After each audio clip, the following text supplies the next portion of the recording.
Alors, on se connaît peut-être déjà puisque j'anime régulièrement des webinaires sur comment vendre aux collectivités.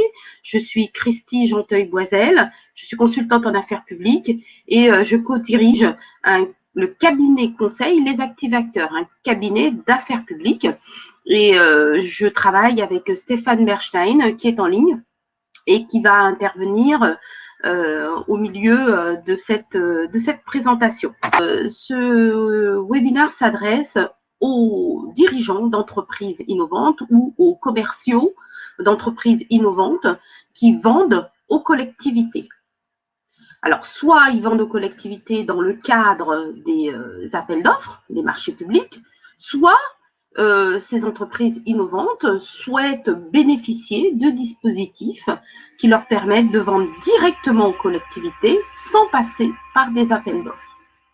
Aujourd'hui, ce dont je vais vous parler, c'est toute la préparation amont de l'appel d'offres ou peut-être pas d'appel d'offres. Si vous avez réussi à vous positionner sur un dispositif qui convient à la collectivité, elle n'a pas forcément intérêt à aller faire un appel d'offres. Je ne vais pas vous présenter comment répondre à un appel d'offres. Ce n'est pas mon propos de comment, c'est plutôt d'expliquer tous les enjeux et tout ce qu'il y a autour en amont que vous pouvez mettre en place pour optimiser vos chances de vendre aux collectivités. Alors, ici, je suis normalement en présence d'entreprises innovantes qui cherchent à faire connaître leurs solutions innovantes, leur expertise, qui cherchent à se positionner sur des marchés publics, qui cherchent à vendre des projets aux collectivités dans l'idée de les aider à augmenter leur attractivité. Soit j'ai des entreprises, des personnes qui souhaitent lancer peut-être un pilote en partenariat avec une collectivité, qui cherchent à développer un partenariat qui ne serait pas basé sur un pilote, mais une collaboration avec une collectivité, et aussi certainement parmi vous des personnes qui souhaitent rentrer en contact directement avec des décideurs publics et des élus pour pouvoir se positionner.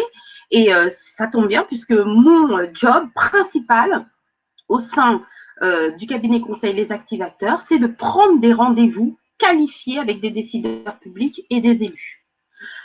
Nous savons que une collectivité n'achètera pas une solution ou un service à un fournisseur dont elle a strictement jamais entendu parler.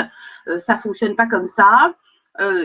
Il est important pour l'entreprise innovante de se présenter aux décideurs publics, d'être dans son réseau. Il est important de le rencontrer en rendez-vous, de présenter exactement ce que sa technologie ou son service ou sa prestation, et de fournir de l'info, de l'expertise aux décideurs pour qu'au moment où il va être amené à rédiger un cahier des charges en vue de faire un appel d'offres, il pense déjà à vous, ou s'il n'a pas l'intention de faire un appel d'offres, qu'il sache que s'il est en train de sourcer des potentiels fournisseurs, vous êtes peut-être une bonne option pour lui. Mais pour cela, ça passe par du relationnel. C'est encore un environnement où le relationnel avec le décideur, le relationnel avec l'élu est très important. On ne peut pas en faire l'économie. Pour vous donner un petit peu le plan de cette présentation, dans un premier temps, nous allons voir ce que signifie préparer un appel d'offres, travailler un appel d'offres en amont.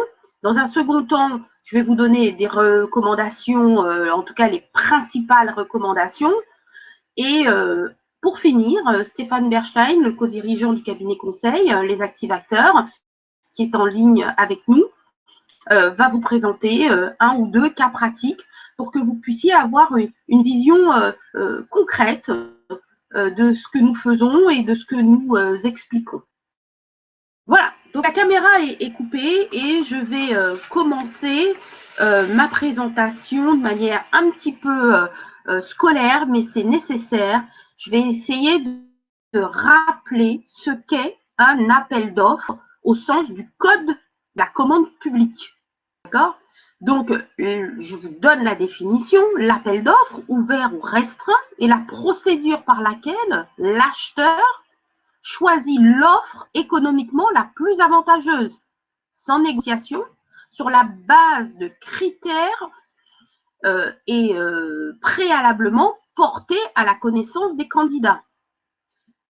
Je ne vais pas m'étaler plus longtemps la définition, mais je vous recommande vivement, si, et je pense que vous l'avez déjà fait, si vous travaillez avec les collectivités, de vous reporter au code de la commande publique pour savoir exactement de quoi on parle. Je vais apporter aussi également une précision sur cette expression dans le langage courant qui est hors appel d'offres. On parle de vendre aux collectivités hors appel d'offres. Techniquement, on parle de marché négocié sans publicité ni mise en concurrence préalable. Voilà l'appellation officielle lorsque l'on utilise l'expression courante hors appel d'offres. Donc, je voulais déjà vous repréciser cela pour que vous sachiez exactement de quoi on parle. Tout le monde aura compris que c'est une proposition commerciale chiffrée. Hein, donc, ça veut dire que ce que l'on attend de vous dans une réponse à appel d'offres, c'est que vous puissiez vraiment déjà chiffrer, détailler en fonction du besoin de la collectivité. Très bien. Donc là, maintenant, je vais passer à que signifie préparer l'appel d'offres en amont.